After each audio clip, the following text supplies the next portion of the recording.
What a world, you now listening to Talka Brothas podcast. Welcome to the Talka Brothas podcast. Allow me to reintroduce myself. Talka Brothas podcast. Talka Brothas. Talka Brothas. Talka Brothas podcast with Smash and Go D.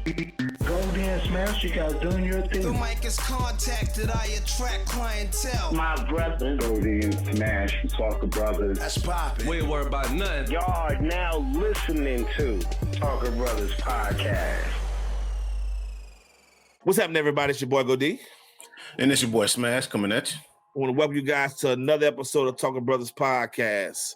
Smash, it's the 100th episode, man. We finally made it, man. The grind has paid off, I think. What you think?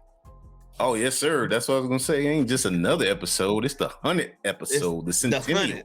The 100th. You know what I'm saying? So that's big up, man. We got a guest on who's been on the podcast before when we first started, man. He graced us with his presence, and always every Monday, man, I look forward to his inspirational YouTube and very grounded brother. His name is Barry Brewer, born and raised outside Chicago. Been in many different things, stand-up comedy, coming home. His own stand-up comedy. He's got Bruh on BET Plus, Games People Play, Tyler Perry, Kevin Hart's Netflix show. Let's bring the brother in, man. I'm proud to say that I've met this brother before he got big, and now he's getting bigger and bigger and bigger. And it's just been fun to watch his rise. Yes, What's sir. going on, Barry? Thank you, man. I appreciate it, man. That's the only way in my mind how to do it. Or else I'm just wasting my time while I'm here. Right. If you don't, I think Mama has something to say about it, right? Oh, she definitely would, for sure. Yeah. So let's just talk about Sure. what you got going on right now, man. You guys are currently finished season 2 of Bruh, and you guys are you just finished. Yeah. So you just finished filming the Games People Play. What else is on the horizon for you This week, yeah. this week? Don't sound so excited, man, bro. I think he tired. You He working working I'm hard. super bro. tired. Man, feature films, man, I definitely want to get back on the road, man. That's really what my first road gig is in Alaska. So I want to kind of put a tour together. I was going to reach out to Ja and Minx and see if they want to get back on the road this as the world opened back up, Right. Just building my my studio, my movie studio, trying to get the productions and independent stuff going on. So I got a show coming out that I wrote and directed called Jack and Jill on this new streaming platform called Black Oak TV, and it's another show that I produced and created called The Next Generation Stand Up, where Big Ja's on there. It's co-hosted by B Dot. I don't know if y'all know the comedian basketball player that kind of be imitating all the basketball players. He's like a DJ. So he's like my kid for free, and I bring a whole bunch of comics out. Yeah, so that's a show that's going to be on that platform as well. So you'll see me sharing it. It should probably be dropping in May. Okay. So I'm excited about that, man. So just really trying to, man, I don't stop, man. I feel like if I ain't doing nothing, like something wrong. So I'm trying to always, Keep continue to bring great content and continue to build. Yeah, definitely. Yeah. I mean, we was talking off wax earlier, and I was like, I try to keep up with all that you got going on. It's like at this point, it's like I can't. It's like that's just a testament. Yeah, I'm playing catch up at this point because he's everywhere, and that's a good thing, man. Like he definitely take time out where he can. If he can do it, he can do it. Like I might not have talked to you for maybe like 6 months, but text you and say, "Hey Barry, what's going on? Can you come on the show?" Sure, I got you. You know what I'm saying? It's always he's always making time. If he got time, he'll definitely afford that time. And and you can see how it's being paid forward with his career going forward. Now, hold. You surprised me with something though, Barry. Like with all the business that you're doing, and I know you stay busy. I saw something and I had to go listen to it. You dropped an album, Conquer Goliath, right? Yeah, working on my second album. It's called Beautiful Monster. It's going to be like I'm really excited about that. So I'm doing that kind of on my time off when I'm done filming. So that should drop around, summertime, like June. So I'm excited about that, man. I'm constantly trying to I read this, I heard this growing up always in church about the man that buried his gifts. And God's gifted me with a lot of stuff. I didn't even know I had all these gifts. So I'm just trying to make sure I use them and put them out to the world and see what comes of it. Right. So with so much going on, what is it the comedy is the main thing for you? Is the comedy is that's always going to be the backbone of what's going on? Always, yeah. Being a stand-up is just definitely first and foremost. Obviously, movies and television, I think, kind of works with that. But yeah, I'm a stand-up comic. That's what I am. That's what my claim to fame. That's the first thing I started. That's where I've kind of navigated to all these other gifts. I mean, music has always been a part of my life, but as it relates to really taking it to be a career and a life, like stand-up comedy is it, man. I don't ever want to leave that. Like that's the one thing that always I'll stand on. After everything else settles, I still want to get on stage and do stand-up. Right. So how has it been since the pandemic? How has it curtailed the actual stand-up portion of it? I mean, have you been able to work, or you just been at a standstill? A super standstill. Like it's been nothing. If you're not doing other than, sketches and, getting on live and cracking jokes and so forth, it has really been no way of performing. I did get fortunate to, when things start kind of opening up, I went to Oklahoma and did a show maybe like a month ago. Okay. Months ago. I don't know how long ago. So it was just like a single date. One of my comic friends has a room he does down there and asked me to come headline. And so that was cool. It felt so good to get on stage. But man, comedy just came to a complete halt. Oh, yeah. Yeah, bro. It's not been any opportunity to do that. And that's been scary. And then Kev on Stage invited me to do a stand-up performance in LA. And I was so nervous because I hadn't been on stage in a year. Right. Other than that one time in Oklahoma, when you're a stand-up comedian and you got a stand-up special out, every time you do another appearance, it's like you gotta bring it. Like people are like, okay, So I felt pressure. You were scared that you was gonna bomb at all this time? I don't think I was gonna bomb, but I want to be great. You know what I mean? Like I want to kill. Like I want to be amazing. Like I don't want to just be average. Right. So I guess to me being average is bombing because I want to always shoot for the moon. You know what I mean? Right. So that's what I want it to be like. I want to be special. Like what? You know what I mean? Like no doubt. If you're an athlete and you go and have a game, you want to put your best foot forward. You want to go out there get 30 points. Yeah, exactly. You want to go and do well. You don't want to have subpar games. So that's kind of how I felt, and it went well. It felt good. It felt like home. So like riding a bike. You never know. You're like, I hope I'm rusty. I ain't rusty. It wasn't like riding a bike, but it was just about like I'll say putting on a shirt that the dryer kind of shrunk and just kind of stretching it back out to get it to fit right again. Okay. I feel yeah, you had to kind of get it right back. It's like, okay, there you go. I loosened it up. So. Yeah, but this and talking to some other comedians, they say they look at the world differently, right? The way they look at the world and they find comedy in everything, right? Whether it's going to the grocery store, whatever they're doing within their life, they find comedy in it. With this time that we've been through, did any content come out of this time that you had downtime to where you went to Oklahoma, I had new content, I had new jokes to try out, those type of different things. Did it give you time to be able to get those creative juices flowing on other stuff besides just being on stage and being on the road? Yeah, it did. It kind of helped me to be more creative as it relates to writing things you can't do to go out. So it kind of kept me stagnant. I was more effective in the areas of creativity, like writing movies or thinking of a game plan as it relates to building my company. Creative in those ways, like in business ways, right? It also opened up the idea of how you can, be effective as it relates to not being able to connect directly with the people. So that made you really focus on how you reach your audience more effectively through social media and through those different mediums. You know what I mean? So creative in that way, if that answers your question. Definitely. I get it. So we want to touch on a few topics here. You know, we're trying to keep it not just about.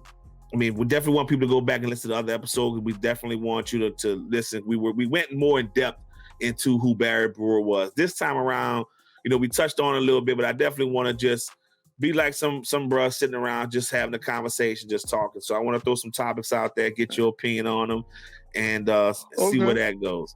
One topic that's the hot topic right now, man, is Paul Pierce and his episode on IG Live. Are you caught up on that, or you don't know what's going on with that? Yeah, no, I saw it. I was talking about it with my wife. Me and my girl, we was talking about it. So what part you want me to comment on? Just the overall. I don't want to say the N-word, but just well, what he was doing was very common for our culture. It wasn't nothing crazy. It wasn't nothing disrespectful. It wasn't nothing out the norm. He was sitting there. They had some strippers over, whatever. They had when nobody disrespected nobody. They was having a good time. The ladies seemed to be having a good time. It was, it seemed like a respectable kickback for adults. Right. But this is the other side of it. So for Paul Pierce, in my mind, you got to understand you represent a brand even when you're not representing that brand in that moment. So it's true. Yeah, like when you are on network TV and you're a person, like how you display your own personal time is still a reflection on them, right? It's kind of like if you have an endorsement, and I say this to him because he's an NBA star, so he understands endorsements and different, components like that. And when you're in the public's eye, what you do has even more of a magnifying glass on it because of who you represent. Right. And them deciding to want to part ways, I get it. Is it fair? Is it, I mean, if you work for me and I don't want what you're doing to reflect on me, yeah, it's fair. It's my business, it's my company. Right. So how I want. And because truth be told, all the executives could like, hey, he looked like he's having a good time. We wish we was there, right? Like they could be all. I didn't get my invite. Is why you're getting fired. No, but I'm just saying they could be all about what he's doing, but as it relates to representing the brand, that's a whole nother conversation, right? Because what my brand represents versus what I do in private, you know what I'm saying? Like a pastor, like let's just talk about brands for a bit. Like if I'm a preacher and I'm a pastor, but I'm a freak with my wife, you know what I'm saying? And we going to ain't nothing wrong with what I'm doing. Don't get twisted. I'm married. I'm going to the sex store with my wife. Right. To get us some toys and whatever. At the end of the day, it still doesn't reflect his brand very well. Even though it's nothing wrong with what he's doing, he's not disrespecting nobody, he's not doing nothing against the word of God, but it just doesn't look good for him. It doesn't project that professional image. He would probably be a lot professional image of a pastor, exactly. Right. So I think that in some aspects, that's the situation. It's like, hey, we probably don't even have no problem with what you're doing. Yep. But the fact that this kind of takes away from the brand and the business of what we're doing, then that's what becomes a problem. Because at the end of the day, they like, whether we are condoning what you're doing or not, people don't condone it because you represent ESPN. And we don't want ESPN to be looked at in a negative light, that we condone, what you're doing over there, even though we probably do condone it, in our private life. Yeah, I mean, because a lot of times you see, for me, it was more of, Paul Pierce has never projected himself like this in his career from the time he was playing at Kansas all the way up to this point. Like he's never projected it's like, good times are good times. That's all, come on, man, we all human. And that's, like you said, that's definitely a reflection of our culture.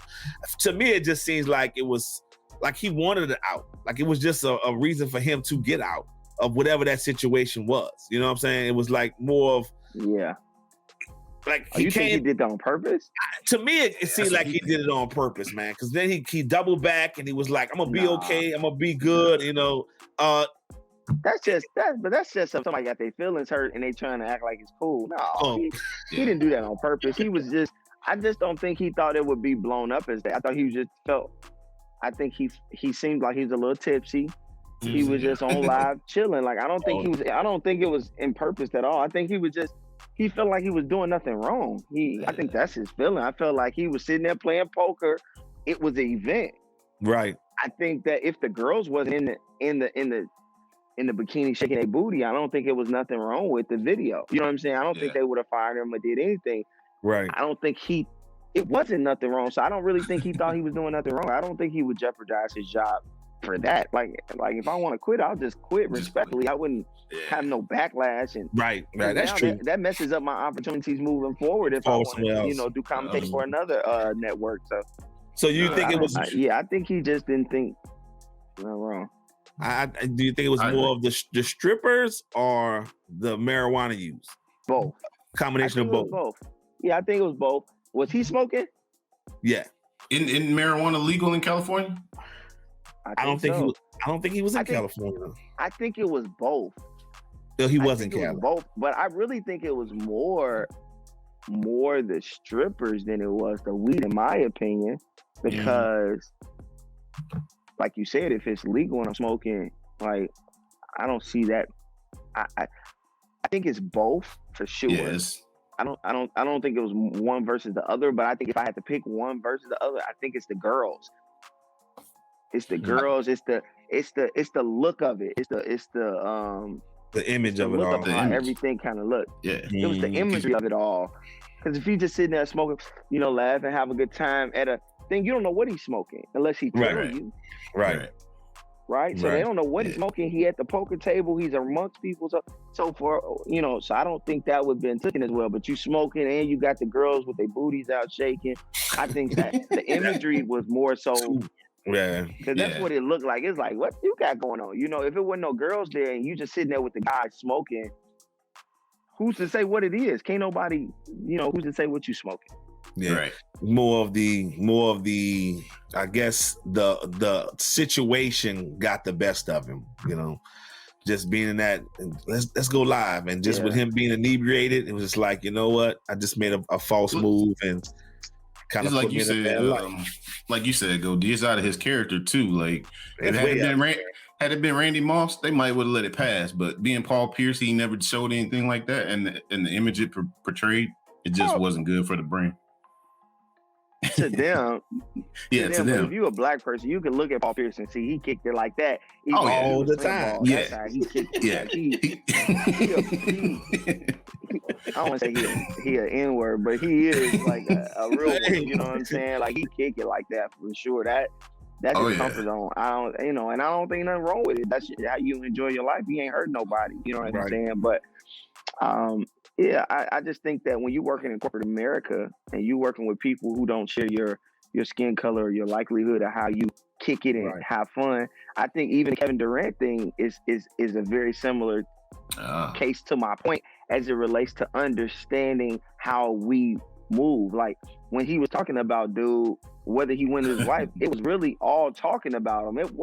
He wasn't gonna come see him. He wasn't gonna put his hands on him. Like that was just Kevin Durant talking stuff. Like it wasn't, but in other cultures, they would take that more offensively. You know what I mean? When you talking to Michael Rappaport, he's not from where you from. Right. You talking to Brian, hey, well, your mama, like he'll just go right back at you. Well, your girl hair look just like yours. Like he gonna, that's why you ain't got no wife. Like he's just gonna go back at you and roast you, and that's gonna be it. And ain't gonna be no more of it. And I think that was but when you put it out to the world and people don't share your culture and they don't understand how you are, you get what I'm saying? Like I was learning, like when you go to New York, if you're from down south and you go to New York, you would say these people rude. Right. Yeah. But New Yorkers don't think that New Yorkers rude because that's the culture. So they don't take offense to when somebody's talking aggressively to them because that's the culture. So it's just really about people understanding your culture and how you have fun, how you enjoy yourself, how you sit there and talk about each other in fun. Even if it gets serious, black people, they go for blood when they talk about each other. Am I right? Like it's true. Talk about everything. You don't let you have you could have had a disease. Your wife could have left you, cheated on you with your brother. Your friend know that, they finna bring all that up. Yep. They gonna bring it all up. They gonna bring it all up and love you afterwards. And you know. Yeah. Like, oh, you know, you wrong for that. Well, you shouldn't have been talking about me because everybody's trying to one up each other, right? Yeah, that's true. Most definitely. Yeah. So I just think it's sad, but it's true. Like, as black people in our culture, sometimes when it gets put on mainstream, it's not taken the way it was intended to. It's just the truth, right? You know, we when you work for corporate America, you have to be conscious of that, and understand that a Paul Pierce and a Kevin Durant and a Barry Brewer and you know anybody that works for anybody or represent anybody, you gotta understand when you speaking. I don't just represent me right now. You know, if I'm a part of the show, like even when I'm talking on this platform, you know, I'm representing Tyler Perry to some degree, right? Because if I get in trouble, his name is the biggest name to attach to me. On Tyler Perry's show, bruh, Barry Brewer, because they're trying to get a story, so they're gonna connect whatever they can to the name that comes by traffic. That's true. Because his name would be the head. His name would be the headline, and you would be in the paragraph, right? Yeah. Sure, right. That's true. And he like Barry got me out there looking bad. You know, so. But another topic, man, that struck a chord with me was there was a law that just got passed in Connecticut, and I thought about it when I watched you and Tierra Moore. Y'all was talking about hair, and it's amazing to me now that they're passing laws to allow people that look like us to be able to not be held against us on how our hair looks on getting jobs and interviews and things like that.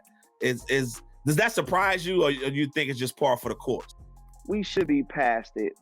We should be past it to some degree, but I mean, we should be past a lot of things. Can I say this though? And I think we should be past it, but there is certain styles, and I don't know if you want to say maybe corporate America has is responsible for this view of it, but certain styles to me does not look clean as a black person from the south side of Chicago. Right, that's true. It does not look clean, corporate. Like my child's mother wanted my son to grow his hair out, and I didn't think it would look clean. Me personally, I think a lot of people got locks and it looks nice, but you know, everybody's locks don't look the same. You got the Miami dreadlocks, true. Right, some of them are looking dreadful, or you know, and all these different things. But and no knock to them, but I'm just saying, if I'm a company, if it's my company and I want a certain look, just like when you want uniforms or you want employees to wear certain things, I guess my question is, you shouldn't. But at what point do you say, well, okay, well, that's not okay, and that is, right? Like, you know, and so I think we should be past it, but I do think that there's still there should be some type of, they need to have some real black people on those boards to say, you know, okay, that's good, you know, and that's not good, you know, right? Because it's unfortunate because white people can't see it because they white, so everything is racist if they see it, you know what I mean? But you need a real brother in human resources, like, nah, that's just unacceptable, you know? Right.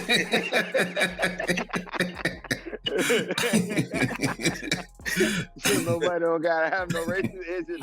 You gotta have like that, you know. The black culture consultant. You gotta have, because again, it's about understanding. It's true. It's about understanding the culture. That's the thing. Yep. That's the thing. This is in every world. It's a principle that you can apply to every aspect of life.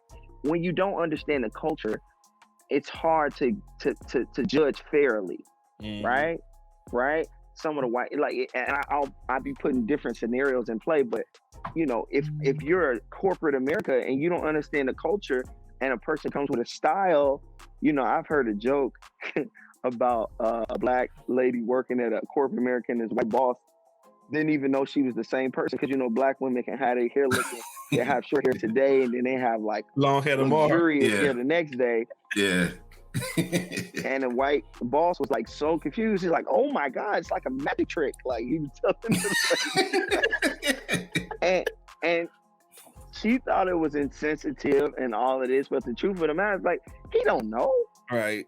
He don't know you can pick your hair on, put it up. Like, he don't understand that. Like, he didn't intend for that to be offensive or insensitive. To him, that is a magic trick. Right. Like, his wife got short hair. She gonna always have short hair. She ain't gonna have this luxurious hair the next day. You don't understand that. Yeah. So I just think you need somebody that understands the culture on your team, so that that can be done more efficiently and effectively. And, no matter what it is, if it's a black person, in charge or CEO, whatever culture he's trying to, feel like he don't like something, I think he needs to consult with someone in that culture to understand, and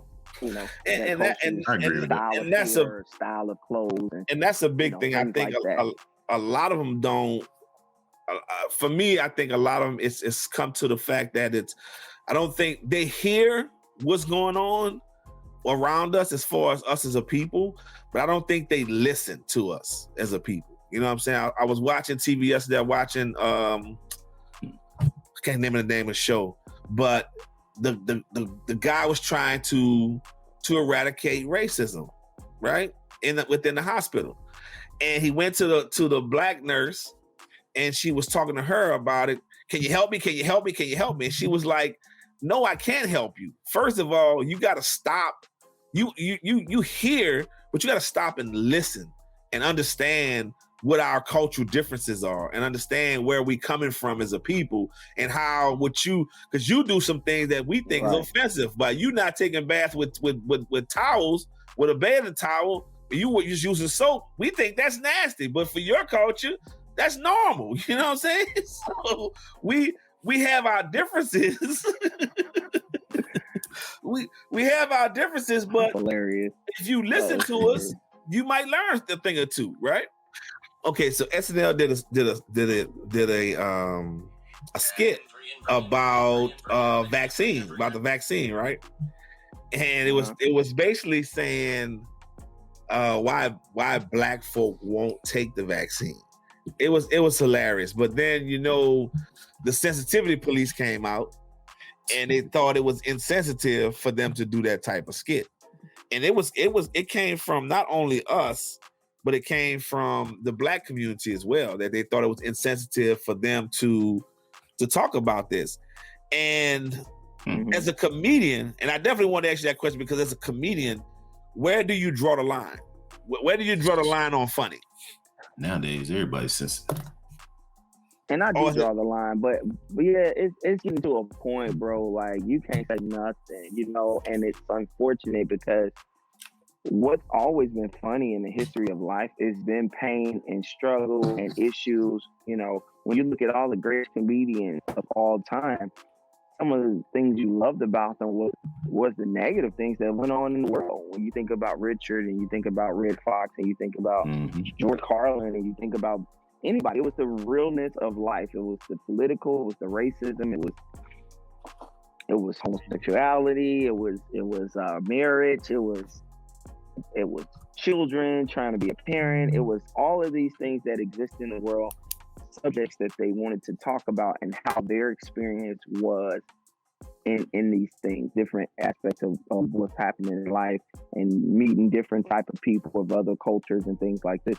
So people of all walks of life. So I just think that a joke should be drawn when it's got ill intention, right? Like like hearing the premise of the concept of the sketch about how black people don't want to take the vaccine.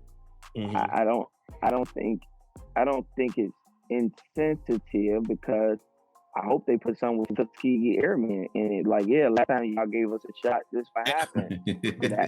That was all part of it. Right? You was in the writer's room that day. The Tuskegee experiment, yeah. the last time y'all gave us a shot, man, it wasn't too cool. So if it was along those lines, that's genius, right? It's giving you some history, Yep. It's not evil intended. It has some truth, and probably why people are very reluctant as African Americans to not take the vaccine. You know, so in that regards, like, see, this is what it is. I think in every time you get to hear a joke or whatever, you gotta take it for what it is. What, like we just broke that down. Okay, what's the sketch? What's the joke? What's the premise? What's the other pieces in it? No, that joke is good. So I think that you gotta listen to the joke to tell where the line draws, because every joke has different elements in it that you can say, okay, that's too far, or that's not too far. You know what I mean? Right. Like, like I can listen to some Corey Holcomb jokes. He's really good for offending people. Some jokes rub people the wrong way, but it's a funny joke. Some jokes, okay, maybe it's too far, but every joke ain't too far. But some hits the line very hard. You know what I'm saying? Right. So, right. You have that. So I think you got to judge it on joke by joke basis. But to me, no, that's not sensitive. I think anytime another culture speaks of our culture being that we've been the oppressed culture, I think we always take offense to it. I think we feel away. But if it's done tasteful, as a comedian, I take my hat off to it. I applaud it. I've seen some comedian. Paula Bell is a white comedian lady who's amazing. She always talks and does black clubs, and she talks about black people. And I mean, she is not passive. She's like an aggressive white woman, like from New York. She's a New Yorker, so white New Yorkers is not the same. Them different white people from New York, they are not afraid of nobody else. Right. Yeah. Because they've been raised with everybody, right? They've been around black people and Jamaicans and Haitians. They literally grew up with these people, so their perspective on race is a little different. And she kind of comes with that energy, and she's hilarious, and she talks. I think if you were to see her set, I think the world would be greatly offended. What's her name? Everybody, What's her name, Barry? Paula Bell. Okay, I was thinking about Paula Bell. The Lisa Lampanelli chick. That's what I was thinking about. She does the same thing. She'll say whatever's on her mind too. But I had to check out. Yeah, Paula Bell's she's a different breed. Yeah, Paula Bell's a beast. Like, right. I've seen her in a get up front of all black crowd and destroy. And they didn't like her at first. You're not about to say this. And she still won them over. You know what I mean? Yeah. Okay. So and that's what comedy is. That's the brilliant. That's the thing that makes comedy special. It's taking things that rub people the wrong way and having this ability to make you laugh about it, to make you see the lighter part, the silver lining in it. That's what makes comedy. Like, that's when you appreciate a real joke, to say, wow, they took that tense, controversial subject and brought it to life and made me laugh about it, made me feel okay. Right. Made you feel okay about, this or that, like that's what makes Dave Chappelle brilliant. He talks about all of these very controversial things and he makes you laugh at it. You're like, should I be laughing at this? You know what I mean? Like, that's what makes comedy special. Right. And I think that's where, and that's why I asked that question, why I brought it up, because it's like, I've never, if you sat there and watched, like, I grew up on Eddie Murphy, I grew up on Richard Pryor, I grew up on the guys like this, and everything come out their mouth. Every third word was a cuss word. Every third word was something insensitive, right? And it was just funny. We knew how to put it in its place, in its perspective. It's just comedy. Whereas now we have, it's a culture thing. Mm-hmm. Yeah, that's true too. That's true too. And but I think because we're in the space that we are in the social media space, everything is rapidly being reported. I think it's hitting so many people so fast that it doesn't have time to actually like get to us first, let us hear it, and then get to the next community where it can take the sting off of it a little bit. It's like, bam, it's in your face, and here you go, and you got to accept it for what it is. Right. We approve. Right. That makes sense. Right. Like, if you say something about the homosexual, let them hear first and then give you the approval. Now the world can laugh. Right. Like, we're fine with it. Thank you. Did he laugh? Okay, he laughed and I can laugh now. Right. But and that's what I did. I don't know if you remember my set, but at the end of my set, I have a gay day joke that went viral. I want to touch that on. With you, man. Because I watched that the other day, man, and I was like, you know what? Barry has a real warped sense of thinking, and it's not a bad thing. It's not a bad thing because when you started the joke, I was like, when I read the caption, right? I got caught on a gay. I got hooked up in a gay date. Accidentally. Accidentally. No, let's say it right. First of all, I'm a heterosexual man, so I need you to say it right. Okay. Right. I accidentally went on a gay date. It's the heading. Okay. It was a Lakers game. You gotta say it right. Okay. It means a lot. Thank you. so we got that cleared on a gay date. Like you got to say it right. I was like, but then when you said the joke, I was like, how did that even come about? How did you even think of that joke? What made you even come up with that joke? I can't even begin to explain to you the process. It was like a jumble of two stories, and for however it's come to be, I can't even tell you. I created it. It's just two stories. It's two different stories that I merged together. Right. The one story they go to. Oh, it wants to cut out when he's getting to the good part. Yeah. It's calling. I did go to a Lakers game with this guy. He was not gay. I had a great time. I sat at the front. The Lakers was in the finals. It was cool. It was really amazing. This was years ago, by the way, when they played Orlando. And then I used to hoop at this run. This dude about 6'3", he used to hoop on my team all the time. Found out he was gay. Right. Right. So I don't know how the joke came to be, but maybe it was a thought in my mind. Because I never suspected this guy was gay, and I was blown away. So a lot of the joke is true, but it's like I never knew gay men came.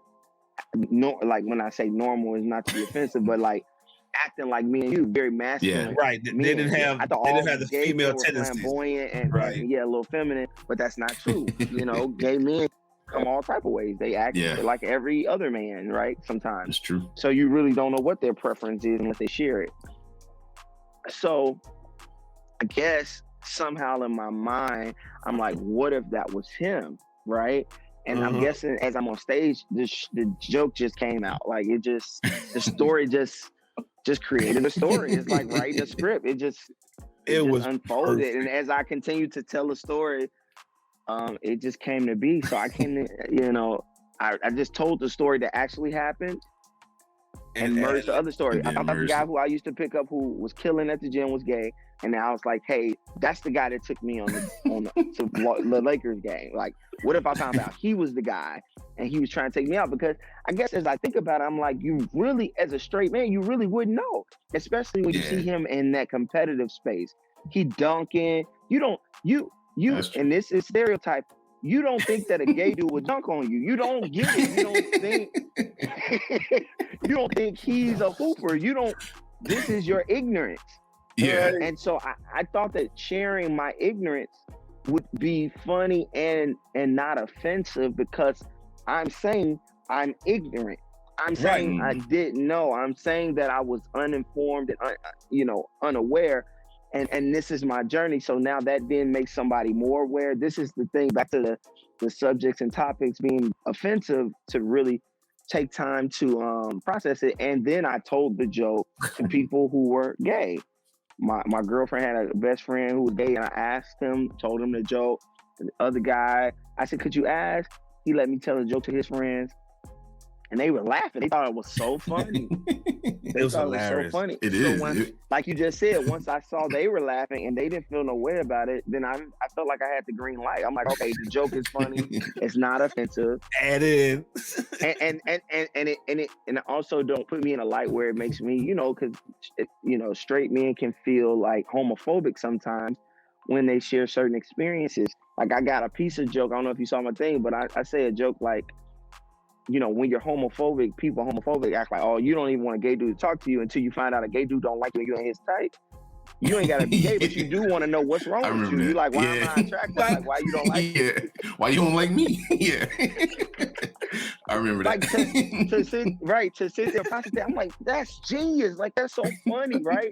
Because truth be told, you don't want to be gay, but you want him to still be attracted to you in some weird way. Like, what's wrong with me? What's wrong with me? Like exactly. So I love that. I love those type of jokes that brings reality to stuff and just Make you think about it. Yeah, and later on after the joke was developed, bro, I really admired it and loved it because that was a true experience of mine. I was homophobic. I really was a certain way when it came to gay people. And I had a trip. I did this music trip where I was playing for this choir, and the head dude was obviously, in my opinion, he was gay. And I was like real standoffish. And we connected on He Loved Martin, the show, and that's my favorite show. Yeah. And so in the beginning, it's a road trip. It's like the whole singing group, the musicians, we all on this tour bus. And I'm kind of just being real standoffish kind of at the beginning of the road trip. By the end of the road trip, I'm sitting there doing Martin quotes with this dude. We having a ball, we laughing. And at that point, it dawned on me. I was like, him being gay, that's the only thing we don't connect on. You know, like we don't see life the same on, and that's okay because we got all these other things in common, right? So, and that's true. Your friends, even your best friend, y'all don't connect on it's a thing your friend do that you like, yeah, I don't mess with you on that, but everything else we connect on. You know what I'm saying? Yeah. Maybe he gamble, maybe he smoke, maybe he drinking. That's not what you do. You know, but y'all still best of friends. You know what I mean? When he's time for him to drink or smoke, he go do that on his own. You know what I mean? So it's when it's time for my friend to go do his thing. Like, hey, I can't support you.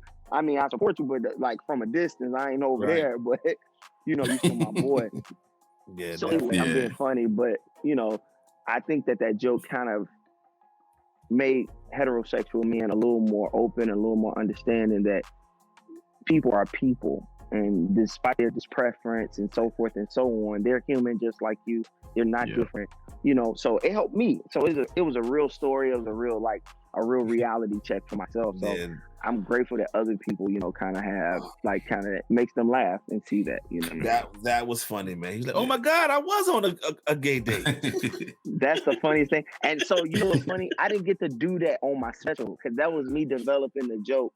After my special didn't come out for 2 years, so I was still working and doing the joke because it wasn't out, and I had did it at that spot. So I really love the way I did that joke on that show versus what I did on my special because it had developed even more. And that's just a little bit into the world of comedy. It's like when you put a joke in the oven, it can only get stronger and stronger, and this is why, you know, I think a lot of backlash was on Kevin because he was dropping stand-up specials a lot. And it's not that he's not funny, it's just that I don't think he had enough time to sit with his jokes. You know, he went on tour for a year and then he put it out.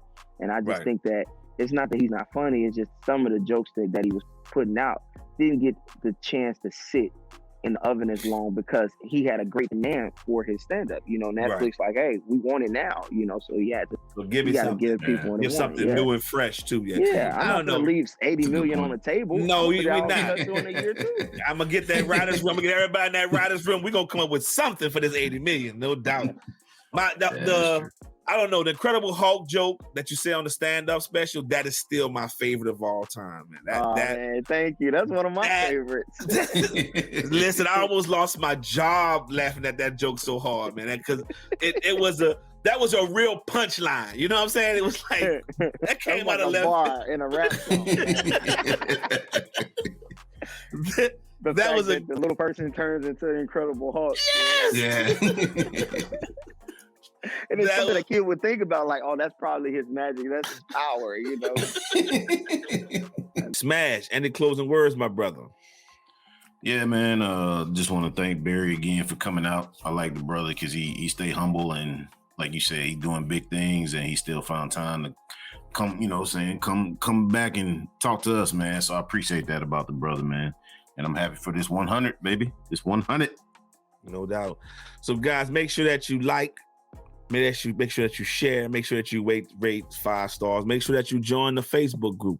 There's always some stimulating conversation going on in there. So with that being said, much love, and we out. Peace.